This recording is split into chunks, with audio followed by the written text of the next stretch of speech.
Hey all, Bree from the No Guilt Mom podcast, and I have got a gift for you this holiday season. If you love the No Guilt Mom podcast, and I mean love the No Guilt Mom podcast, then tell us about it. Leave us a review, and you can be entered to win a No Guilt Mom gift card. All you have to do is leave a review, take a screenshot, and then simply go to noguiltmom.com/review to enter our giveaway for a free No Guilt Mom gift card, simply for telling us what you think about the podcast. It is amazing. But don't delay. Get right on this, as we're going to be giving away that No Guilt Mom gift card on December 21st. So get right on over and visit noguiltmom.com/review. Welcome to the No Guilt Mom podcast. I am your host, Joanne Crone, joined here by my trying to cool off co-host, Bree Tucker. Well, hello, everybody. How are you? Are you all roasting where you're at? Roasty, where are you at? I mean, that's really the Yes. Phoenix thing. Are you roasty? When we were in Alaska, people were like, oh my gosh, it's so hot here. It's 80. And we're like, you don't know what you're talking about. That's when I would actually pull out my phone and pull out my AccuWeather and be like, oh, look, it's 114 where my house is. 114 degrees. Don't even make me open up the section down there that says feels like, because no, this is where I get the most irritable, and I feel bad, like, because my daughter's birthday is in July, and I am just a mess of angriness in July in Phoenix because it's humid. It is. And it's above 110. Those two things are not supposed to happen together. But I think if you live in a northern climate, you're used to like doing all these things outside. Whereas I've always been an Arizonan. And so in summer, it's like our winter. Hunker down in the air conditioning, go from car to air conditioned place. And that's how you get through it. Maybe you visit a pool somewhere in there. However, you have to be careful with the pools because your normal play pools in a backyard get really hot as well, and they just feel like bathwater. So you have to go to a bigger pool. Oh, I know. There's all the strategy involved of dealing with the heat. But it's still hot. It's still as hot as crazy. I have my survival pack in my car for the summer. What that involves is I buy a little steering wheel cover. I have two different sunshades, one for the windshield, one for the side windows. And I bring towels to cover all the seats so that we we can sit on the towels. That is how much Bree cannot stand the Phoenix summers. Oh, it's hard. It's hard here, definitely, especially you come from the Midwest. So you're not a native. Yeah. Like what makes it worse for me though, too, is like it's that hot and we start school in July. Like that's that's a lot. That's a lot to take in 1 month. It's a lot. And with that school starting, we have kind of all of these little things that are popping up again in our lives that weren't really there during summer. Summer, we just got to kind of relax, not have to deal with the homework, not have to deal with all the activities, and not have to deal with those things that pop up in terms of homework. And a lot of that is perfectionism. And perfectionism is our kids. And trying to get them to struggle a little bit and not give up while still challenging them appropriately is a very hard thing to do. It's a very hard balance to achieve. Oh, yeah. And I think perfectionism is really hard when we see it in our kids because we know that they are awesome, they are amazing, that they are doing a great job. But if it's not 110%, they feel like it's a failure. And I have some things about how society may be actually making this perfectionism thing worse, but we're going to get into that and things that we could do as a parent, we could watch out for too in our schools and the messages that we're sending. So we have a great episode for you today, and let's get on with the show. This episode of No Guilt Mom Podcast is brought to you by Hamper. If you have not used Hamper yet, oh my goodness, it is a way that you never have to do your laundry again, or maybe just take some laundry off your shoulders because you get a basket and you put all your laundry in the basket, and then you pull up your app and you tell your washer that you have laundry ready for them, and you put it out on your doorstep, and Bree, they come get it for you. They wash it, they fold it, they return it to your door within a day. It is the most amazing service ever, and you get it for less than the cost of going out to dinner. You've got to try it out. It's the best thing ever. I love it. If all the stuff I can yield, laundry, makes me the most happy to yield that one. And their folding is so good. Like, I'm not a good folder. I just kind of crinkle things up. I like roll it up Marie Kondo method and like try to put them in, but they come and like everything is flat and nicely like aesthetically pleasing. And so just getting your hamper load back like that is so wonderful. You don't realize the amount of stress that laundry's giving you until someone does it for you and you're like, oh. So go out and try Hamper. We have $10 off your annual fee. Use the code NOGUILT10 and you can find that link in our show notes. Now on with the show. You want mom life to be easier. That's our goal too. Our mission is to raise more self-sufficient and independent kids, and we're going to have fun doing it. We're going to help you delegate and step back. Each episode will tackle strategies for positive discipline, making our kids more responsible and making our lives better in the process. Welcome to the No Guilt Mom Podcast.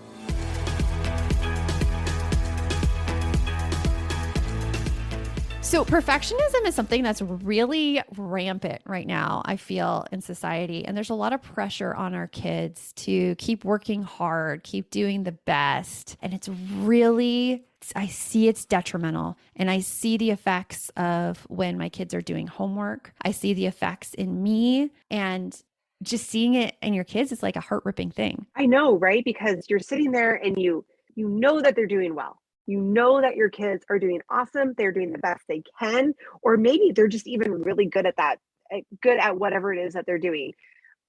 But you can't get them to see it. That's what breaks my heart every time, is when they don't see what we see. Yeah. Or even this feeling that you have to be the best at everything that you do, or you have to give your best effort to absolutely everything.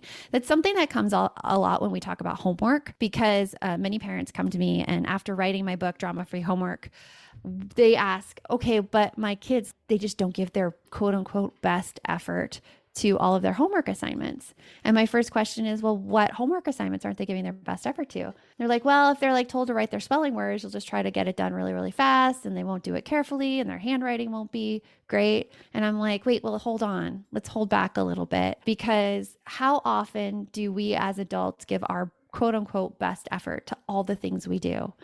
I mean, we don't. You know, that makes me think we've shared our good friend Ned Johnson before on the podcast. And I'm just going to say, like, right now, shout out to Ned, the other Ned Johnson, Ned. by the way, is his handle.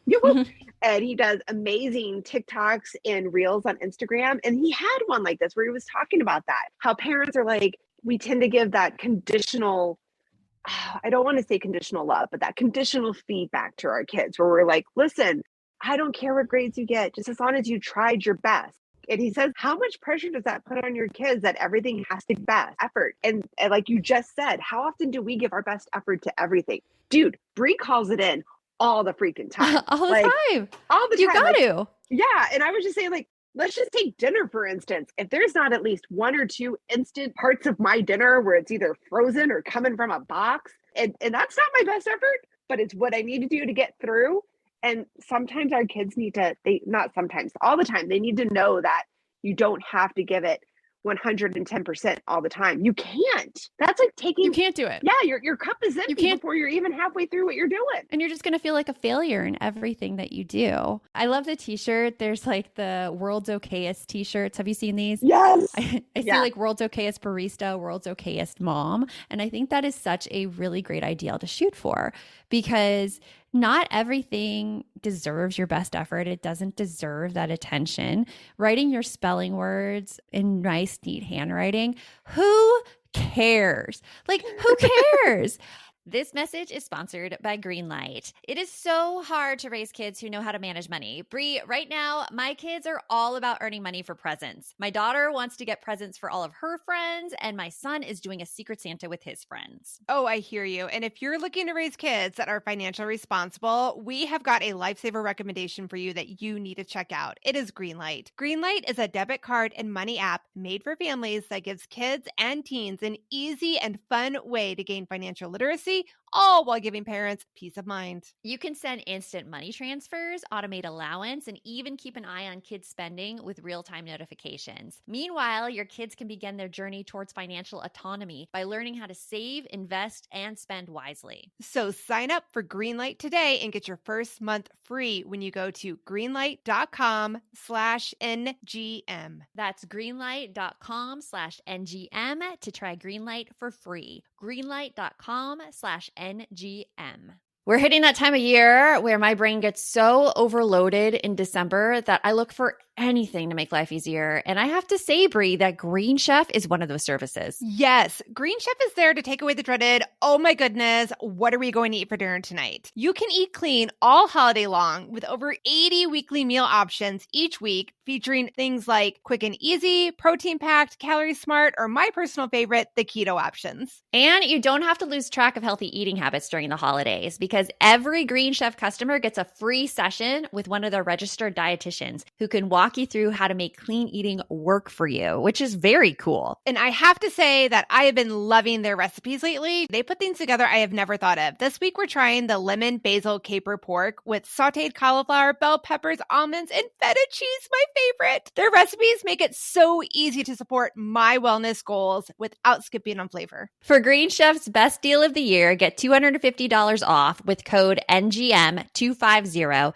at greenchef.com/NGM250. That's greenchef.com/NGM250. And don't forget to use that code NGM250 to get $250 off. Green Chef, the #1 meal kit for eating well. And even when I see teachers nix kids on handwriting, and I'm like, really, who cares? How often do we as adults use handwriting today? And I might get a lot of flack for this, by the way, because I am so on the anti-handwriting train because I don't think it's really needed today in society to have perfect cursive and loopy cursive. I think it's like a side benefit if you like that kind of stuff and you want to like make things look pretty cool, but making every kid have it, I don't think it's worth it.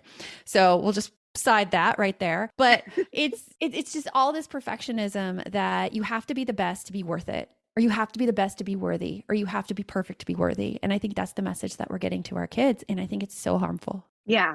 It happens. It happens a lot. Like we have a ton of stuff about different personality types for homework, but perfectionism by far is the one that I think we run into the most where parents have concerns. And it's a hard one to shake, but there are things that we can do. Right? There are things that we can do to kind of help shake it. There are. And I think like one of the big things is we have to really notice our own perfectionism. Oh, yeah. Because something, I remember you asked me a while ago, like, or somebody asked me if I was a perfectionist. I'm like, oh no, I just try things and put them out there. But upon like deeper reflection, I realized that I am a perfectionist, so much so that I will beat myself up if something is not to my liking. I will prevent trying something if I know that I can't do it to the best that I can, or if I won't be excelling in it. And I think those are things that I see pop up in my kids as well.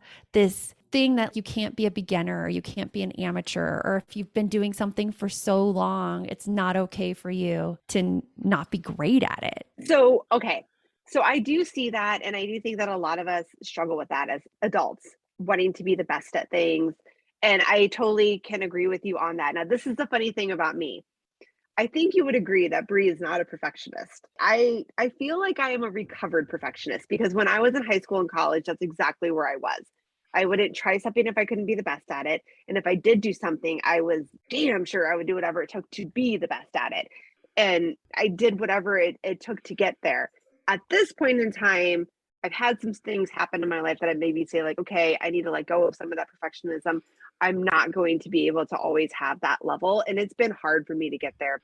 I guess what I'm trying to get at is all of us have some of that perfectionism in us. And while we do need to work on it ourselves, I do think that we also need to realize that just because we're perfectionists doesn't mean that's the whole reason our kid is a perfectionist. No, it's not our fault. Yeah. And I don't think that's what you were saying, but I do think some people have that thought process.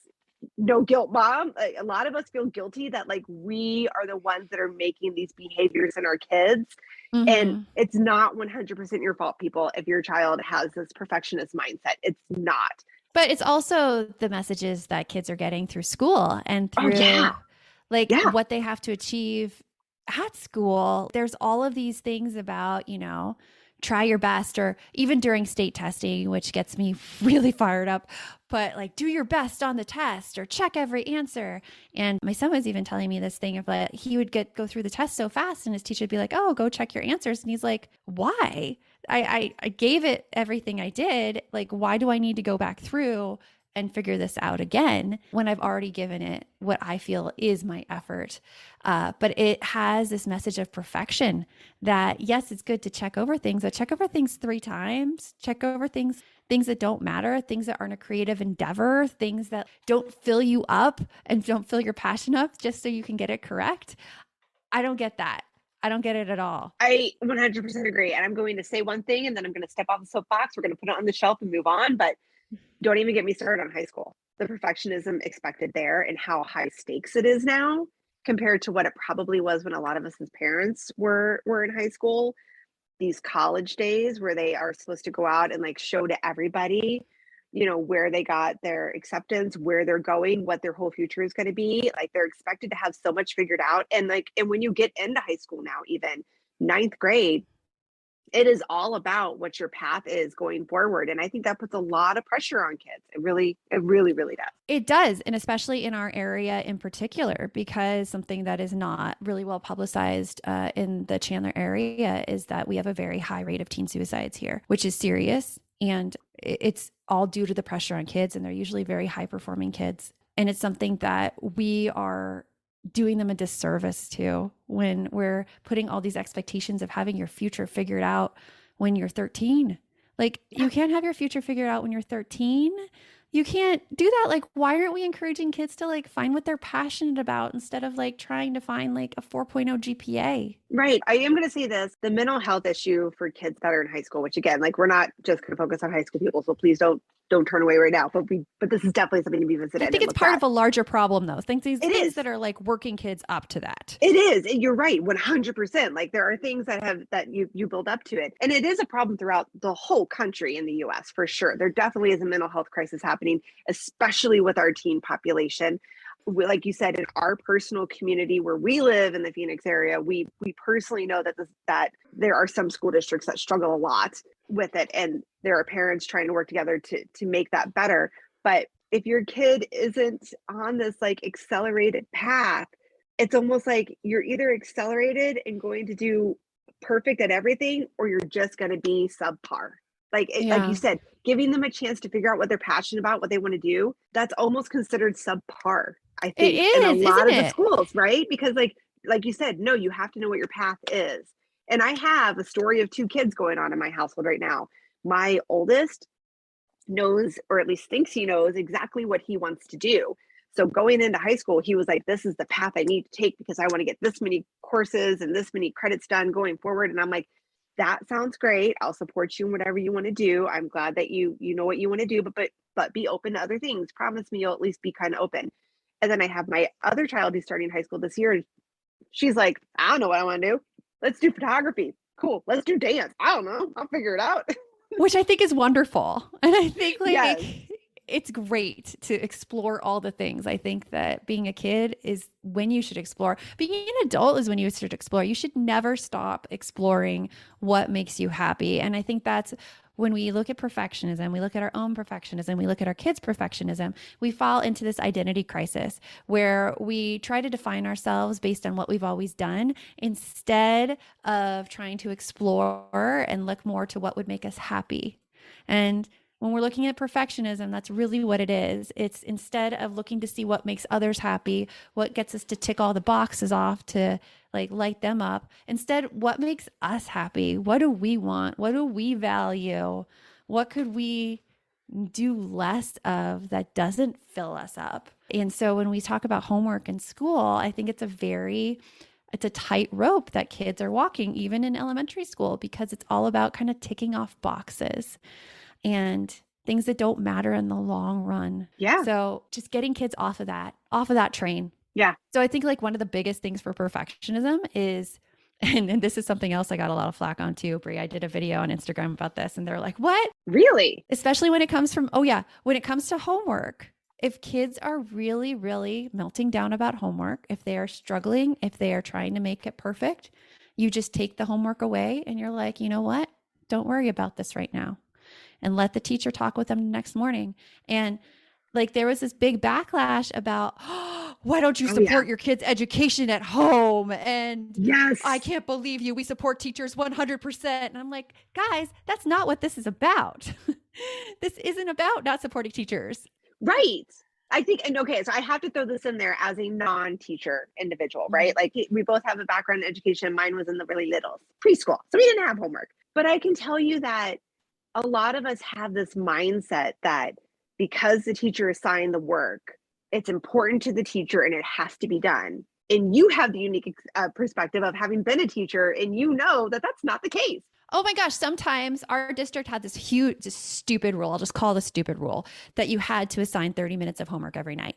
And it's like, even if you didn't have like homework that you could assign, like you had to assign it. And so we had these like ridiculous spelling packets where they would like write their words out and they'd have to come back and like have their words written out or have synonyms or whatever.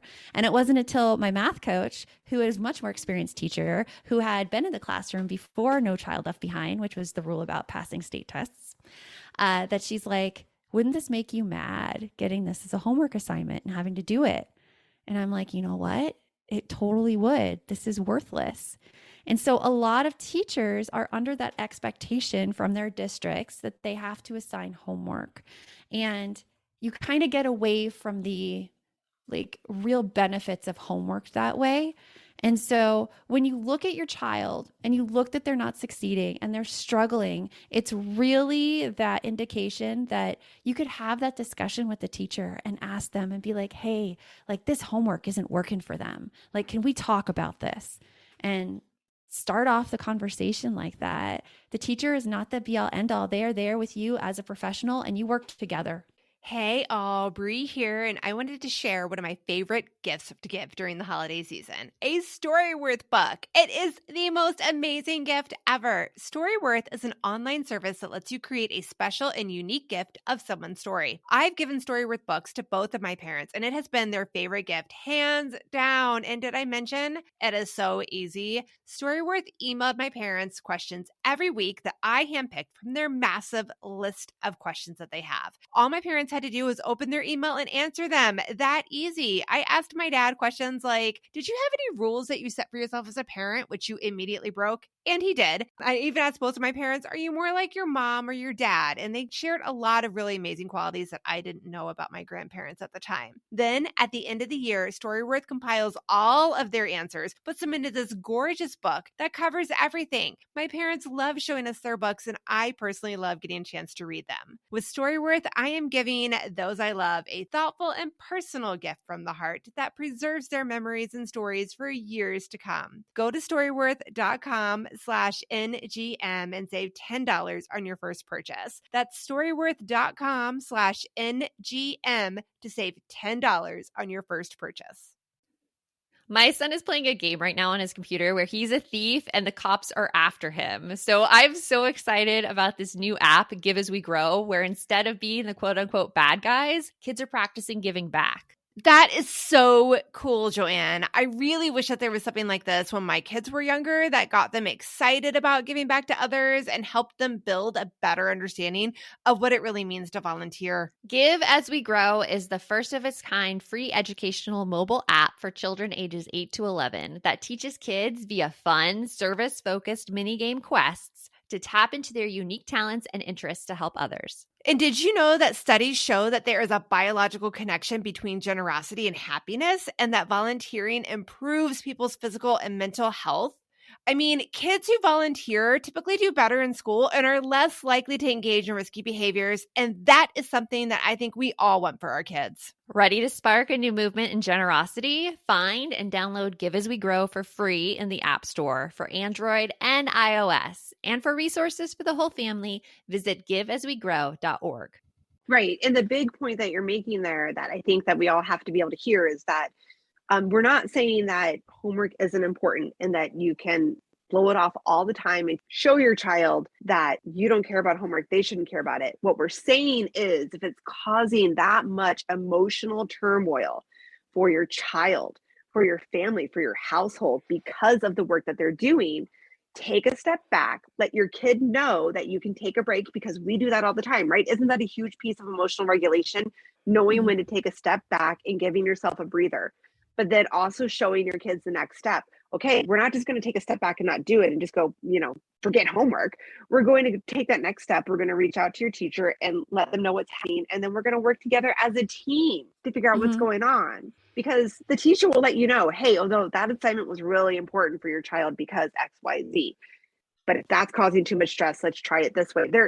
It's very, very rare you run into that teacher that's going to be like, nope, it's exactly what I said, and it exactly had to be done that way, and there is no leeway. But there's also that questioning of the norm based on, just because you did homework as a kid, does that mean it's beneficial?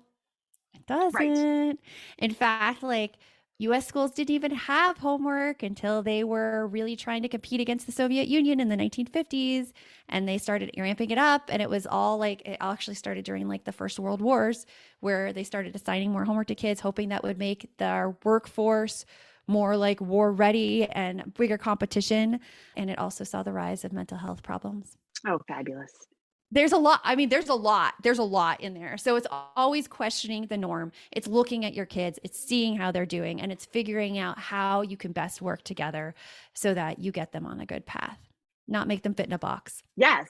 You have talked a lot before about the growth mindset and the fixed mindset. And I think that's something that's really, really huge and helpful in this area. Don't you think? Well, I think that the growth and the fixed mindset it was by Dr. Carol Dweck. She has a great book on it called Mindset. And it's all about this thinking that if you aren't good at something right away, that it says something about you. And it doesn't. That's the fixed mindset. If you're not good at something right away, it doesn't mean you're stupid. It doesn't mean that you'll never get it. It just means that you haven't gotten it yet. And that's the really big word, the yet. And when we start using the word yet with things and start teaching our kids to use the word yet, like, I can't do this math problem. I can't do this math problem yet. We're using the growth mindset. We're using this mindset that says, you know what? Our brain gets bigger. It grows. The more we use it, it's just like a muscle. So the more we practice and challenge, we're going to get better skills. We're going to find that things come easier and work towards it. But I mean, I grew up with a fixed mindset. I grew up with the thing, if something was hard, I would quit on it because I didn't think I could do it. I mean, did you? Because you wanted to be perfect at it. Yeah, totally. Yeah. That's, as I was saying, like when I was in high school and college, if I couldn't be the best at something, I just didn't even try it for the most part, because again, you wanted to be perfect. You thought that you had to be perfect before you even started it. And that's part of the struggle that a lot of our kids have. And they think that if they're not able to be perfect at something, then they shouldn't even do it, or that they're a complete failure. And we're telling you, like, that's not true at all. Like, the growth mindset is that you will learn it. You will get better. You can always get better at things. And you know what's funny is that even though a lot of us have that thought process that if I'm not perfect at it, then I'm not good at all, we still do believe that we can learn things and get better at it, right? Because I'm just going to take you and me as an example, right? Like, we may have had this thought process super ingrained into us when we were younger, but let's just take driving. We knew we were going to eventually learn how to drive. We were excited to learn how to do it. I know I have never, ever aspired to be the best driver out there in the world. And I know that it's a skill that I had to learn and that I would get better at. Why was I okay with that one not being perfect? Right? Like, yeah. So maybe sometimes showing reflecting that back to your kids, like either sharing a time where you had to learn something and you got better at it over time, and you may have never even become perfect at it, but you got better at it. And then also reminding your kids, because there's a whole laundry list of things that our kids have learned. There's tons of things, and there's tons of things where you don't like make it the first time and you have to keep going. I mean, when I was becoming national board certified as a teacher, you have this whole process where you have to do 4 portfolios, you have to do videos, like each portfolio has like a 14-page essay that goes with it, where you have to analyze your students' behaviors. And then you have to take this sit down test in like this Pearson Testing Center, 30-minute essay questions, 6 of them, that you have to do from memory. And I went through it, and the first time through, it's such a long process. It's a year. I did not make it. I didn't make it. My best friend, Bridget, made it. I did not make it. And I was devastated. Like I felt so ashamed. I was like, oh my gosh, who am I? Why didn't I get this done? And so I went through it another year and I redid it. And I was off by 1 point that year. 1 point. Oh my God. And you only get one more chance to do it after that. And so I went through another year. And it was actually after I stopped teaching that I finished my certification because I just had my son. And I'm like, you know what? I'm just going to go back to the testing center. I'm going to study up on these 2 topics. I'm going to do that, get my point. I got my point. It took me 3 years to become national board certified. It was that strenuous of a process. And the first time I didn't make it, it totally broke me because of that perfectionist mindset. I was crying off and on for probably a week because that's what it does. But when you share those experiences with kids, they just make you stronger and stronger. And they show your kids that, hey, like you've gone through things, you have failed. Failure is not final. You just have to get up and try again. And that's all that matters. Yes. You know what? That whole like motivational poster, it says failure is not an option. Buoy to that. Failure is not final. Yes, you can fail and then try again. It's that whole thought process of failure is not an option. That is what makes it so difficult for people to move on and to keep trying and keep working at it. I mean, because again, I can see that as 2 ways, right? The failure is not an option could be like, I'm just going to keep working at it until I get it. Great, awesome. But people can hear that statement and hear failure is not an option and go the complete opposite way. Well, if I'm not perfect at it, I just can't do it. Yeah, so exactly. Again, this is where it's important to give this information to our kids. I think a lot of times we just kind of assume that they know a lot of things that they don't. Mm-hmm. You know, they haven't had the experience. Perfect. Yeah.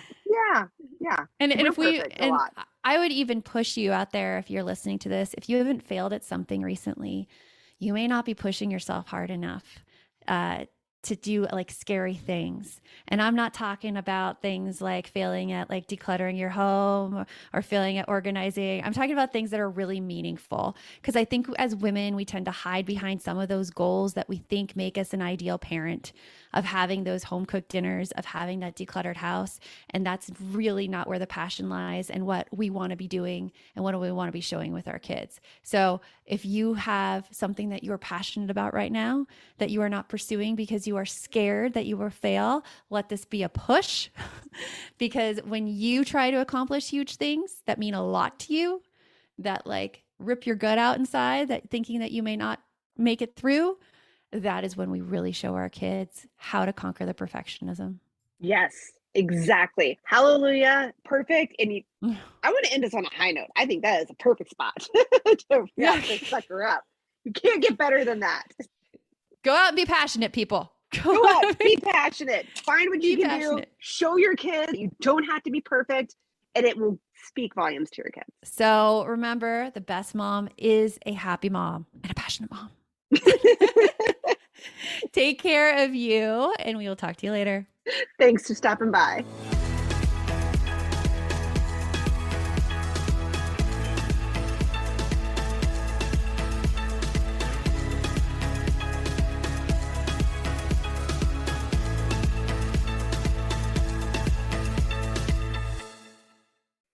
Are you looking for something to listen to with your whole family? Then check out 6 Minutes, produced and created by Gen Z Media. With over 200 twisty, cliffhanger-filled episodes, 6 Minutes tells the story of 11-year-old Holiday, who was pulled from the icy waters with no memory of who she is or where she came from. 3 years ago, Brinley Pasternak helped the Anders family uncover the truth about Holiday's past. Now she'll need them to help her find the truth about hers. In 6 Minutes Out of Time, the long-awaited sequel, Cyrus Anders is found unconscious near the mysterious Elixir Academy in Florida, and Brinley learns the school may have a shocking connection to her missing mother. Dive in now and get the most downloaded family audio adventure in history. Follow 6 Minutes wherever you get your podcasts. You can listen early and ad-free with the GZM family subscription.